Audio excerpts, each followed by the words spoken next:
Hey everybody, it's Bronwyn from the Sentry box, and today I'll be talking about Sentry Spice Road.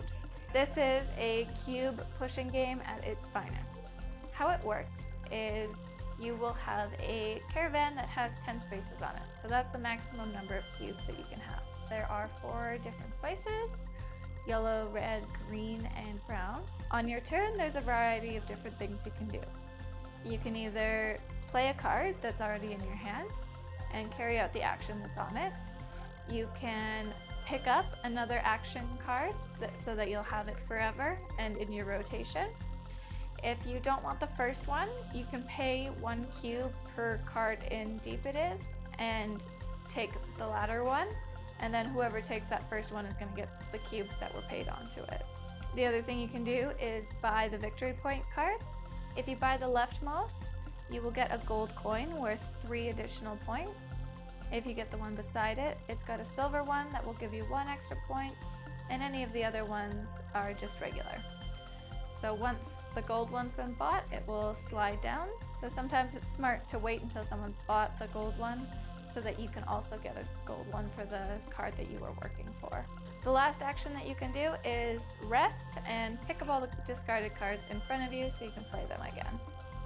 You're going to start out with 2 cards. Those are gain 2 yellow and upgrade 2 cubes. How the upgrading works is you can either turn 2 cubes into 2 cubes that are 1 better. So for example, turning 2 yellow into 2 red, or you could take 1 yellow and upgrade it 2 times. So go from yellow to red and then red to green. The order that the cubes are in to upgrade are yellow, red, green, brown. The game ends once somebody has 5 victory point cards. So you really need to balance how many cards you're taking at the start of the game to set you up and actually just buying cards and not waiting too long. The game usually only takes about half an hour because there's only one thing you can do on your turn. So a lot of the time that you would spend thinking on what you're going to do is going to be while other people are going, and it moves really, really quickly. It's for 2 to 5 players, best with more in my opinion, just because you'll get a little bit more turnover in the cards that you can buy. However, then it's more likely for your plans on the victory point cards to get foiled. So 6 of one, half a dozen of the other.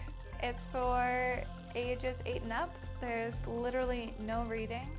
The most complicated aspect seems to be understanding how the upgrading the cubes works. The transforming that's on the other cards is super simple, but the upgrading for some reason seems to be hard for some people to grasp.